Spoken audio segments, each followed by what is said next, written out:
श्री शिवाय नमस्तुभ्यम। हम सबको पता है कि आज है 22 सितंबर यानी कि पितृ पंचमी का बहुत ही प्यारा सा दिन और इस दिन को पंचमी श्राद्ध के नाम से भी जाना जाता है। अपने परिवार की खुशियां अगर आप बहुत ज़्यादा चाहते हो, आपकी ये इच्छा है ना कि परिवार आपका हमेशा जीवन में आगे ही बढ़ता रहे, कभी उसको कोई कष्ट ना होना, तो आज रात में कहीं बाहर मत जाना, अपने घर पे करना है, कहीं भी बाहर नहीं जाना। एक पंचमुखी पितृ पंचमी दीपक अगर अपने घर पे लगा दिया, यकीन मान लीजिए कभी आपके परिवार को संकट नहीं झेलना पड़ेगा, उनके ऊपर हमेशा पितरों की कृपा बनी रहेगी और खुशियां आपके घर में आती रहेंगी। बहुत स्पेशल सा प्यारा सा उपाय है, तो आज रात में करना होगा। सबसे पहले यहाँ पे इस दीपक को देख के बहुत सारे लोग डर गए होंगे, भैया ऐसा दीपक हमारे पास नहीं होता, हम क्या करें। बिल्कुल परेशान मत हो, अगर ऐसा दीपक नहीं है ना, नॉर्मल सा जो दीपक आपके घर में होगा ना, उसी दीपक में आपको इस प्रकार से कुछ 5 बत्तियां लगा देनी है। जैसे इस दीपक में लगी हैं, आपको भी इसी तरीके से 5 बत्तियां लगानी होंगी, ठीक है ना। बत्तियां लगा दिया। ध्यान रखिएगा, जब भी हम किसी विशेष कामना से कोई सा भी उपाय करते हैं, उस दीपक के अंदर हमेशा घी डालना चाहिए। क्या डालना चाहिए? घी डाला हुआ 5 बत्ती का ऐसे दीपक तैयार करना, ठीक है ना। अब सबसे दूसरी चीज सबसे बड़ी जो आती है कि भैया इस दीपक को हम लगाएंगे कहां पे, तो इस दीपक को लगाने के 2 तरीके हैं।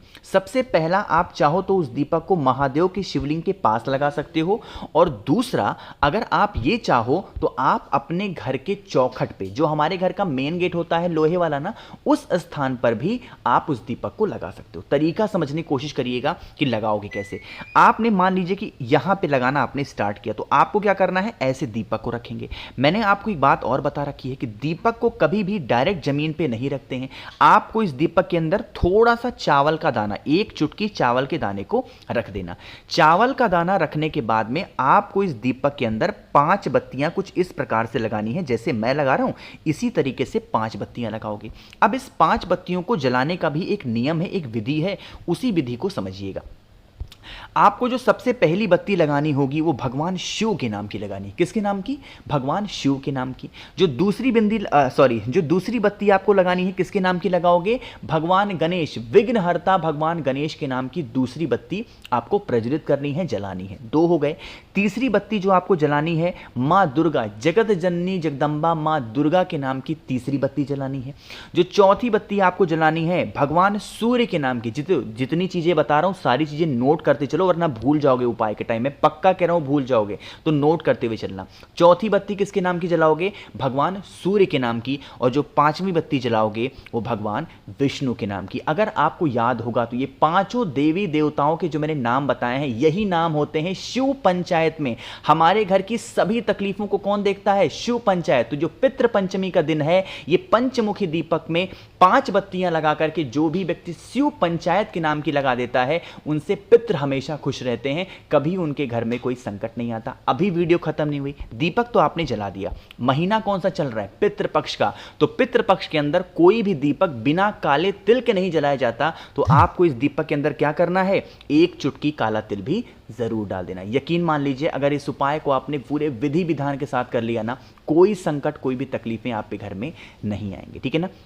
तो यहाँ पे हम लोगों ने बात कर ली है अपने पहले उपाय की।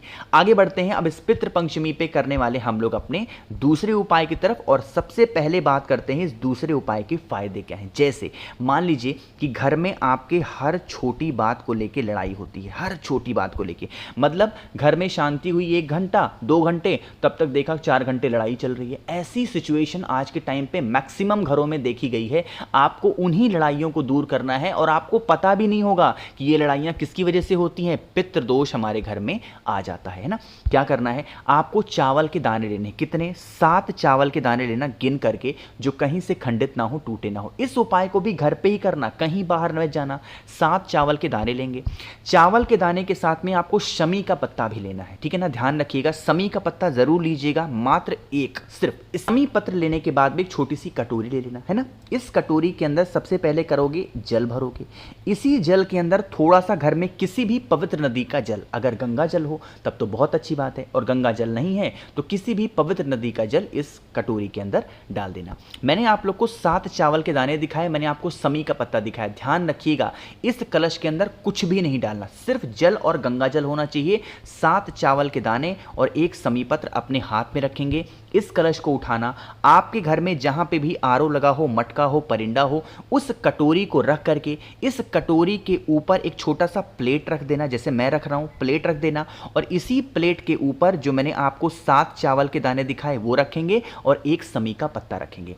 ठीक है ना। विनती करना अपने पितरों से, हे पितृ देवता हमसे जो भी गलतियां हुई क्षमा करें, हमारे घर में लड़ाई झगड़े इस टाइप से बहुत होते हैं, आप हमारे घर से इन सभी समस्याओं को दूर करें। ऐसे प्रार्थना करके फिर आप इस कटोरी को उठाना और उठाने के बाद में आपके घर में जो महादेव का शिवलिंग हो वहां पे चले जाना। ठीक है ना। फेस रखिएगा कौन सी दिशा?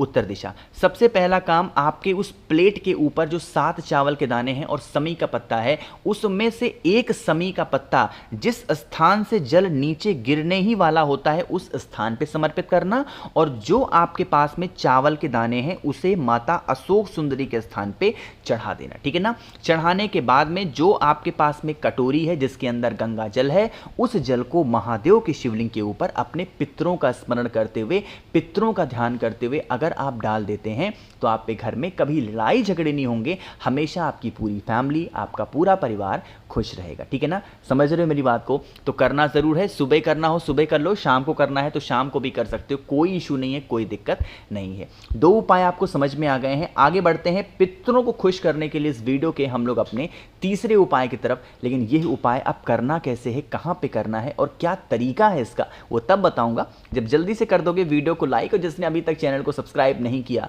तो करिएगा चैनल को सब्सक्राइब। ठीक है ना। देखो भाई, सबसे पहले बात करते हैं इस उपाय के फायदे की। अगर आपके घर में पित्त दोष की वजह से धन नहीं टिकता, मतलब घर में पैसे ही नहीं टिकते हैं, पैसे आ रहे हैं, आने में कोई कमी नहीं है, बस कब खर्च होते हैं फिर आप कर्ज लेने स्टार्ट करते हो, खर्च हो गए कर्ज ले लिया, खर्च हो गए कर्ज ले लिया, ऐसी कंडीशन बनी हुई है तो आप इस उपाय को करना होगा। ठीक है ना।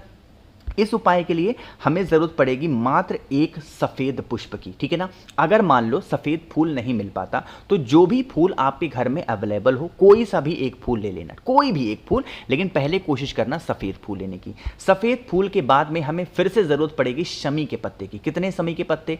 इस बार भी हमें एक शमी का पत्ता लेना। अगर मान लो तो अगर आपको शमी का पत्ता नहीं मिलता तो इसके स्थान पे क्या लोगे? चावल का दाना भी ले सकते हो। ठीक है ना। शमी का पत्ता, एक सफेद फूल लेना और फिर से आपको वही काम करना है। एक छोटी सी कटोरी लेना, उस कटोरी के अंदर जल भरेंगे और जल के अंदर आपको क्या भरना है? यहां पे गंगा जल। अब इस उपाय में थोड़ा सा परिवर्तन होता है। हमने दूसरे उपाय में देखा कि हमने जल के अंदर कुछ डाला नहीं था, बट इस दूसरे उपाय में जो शमी का पत्ता आपके पास में है ना, उस शमी का पत्ते को आपको रिद्धि सिद्धि का स्मरण करना। किसका स्मरण करोगे? रिद्धि, क्योंकि पैसे के लिए उपाय कर रहे हैं, धन संपदा के लिए, तो रिद्धि सिद्धि के नाम से आपको उस पत्ते को इसी जल के अंदर डाल देना है और डालने के बाद में फिर से वही काम करना है। अपने पितरों का ध्यान करते हुए, उनसे क्षमा याचना करते हुए उस कटोरी को यहां पे रख देना। रख दिया आप लोगों ने। हम लोगों ने यहां पे कई चीजों को देखा है, सफेद फूल को भी देखा, समी पत्र को देखा और सारे चीजों को करने का तरीका आ गया।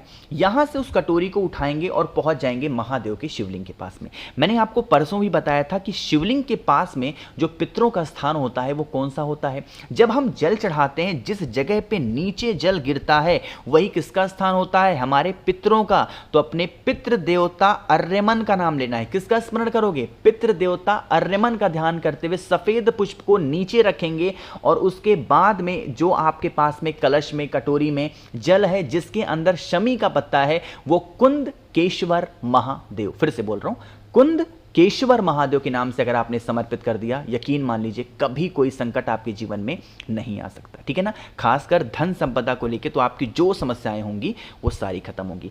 3 उपाय हमने देख लिए हैं। आखिरी उपाय की हम लोग बात करते हैं। पितृपक्ष का उपाय है तो आपको काला तिल का उपाय जरूर करना चाहिए। ठीक है ना। पंचमी का दिन है, आपको बताने जा रहा हूं कि इस उपाय को करना कैसे है। सबसे पहले फायदे समझ लो। जैसे मान लीजिए आपके घर में कोई भी ऐसा इंसान है जो हमेशा नेगेटिव सोचता है कि ऐसे हो जाएगा वैसे हो जाएगा, मतलब उसका पूरा दिमाग नकारात्मक ऊर्जाओं से भरा रहता है, पॉजिटिव एनर्जी आपके घर में नहीं आ पाती है, तो आपको 5 काले तिल लेना है। इससे ज़्यादा मत लेना, सिर्फ और सिर्फ 5 काले तिल लेंगे और आपको साथ ही साथ 5 चावल के दाने भी लेना। 5 काला तिल 5 चावल के दाने लेंगे और कुछ भी नहीं करना, सीधा महादेव के शिवलिंग के पास जाएंगे, अपने हाथों में दोनों चीज़ों को लेंगे। 5 काला तिल 5 चावल के दाने अपने अपने राइट हैंड में दाहिने हाथ में लेंगे। सबसे पहला काम करेंगे, आप महादेव की शिवलिंग के ऊपर ये जो स्थान है माता अशोक सुंदरी का, अपने हाथों को यहां टच कराओगे, माता के हस्त कमल पे टच कराएंगे, महादेव के शिवलिंग के ऊपर भी टच कराएंगे, और लास्ट में मैंने जो स्थान आपको बताया है अपने पितरों का, तो पितृ देवता अर्यमन का ध्यान करते हुए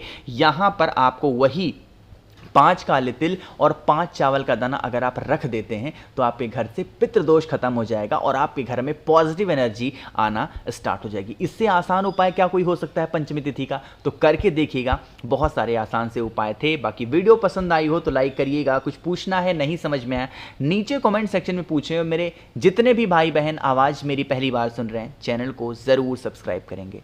श्री शिवाय नमस्तुभ्यम।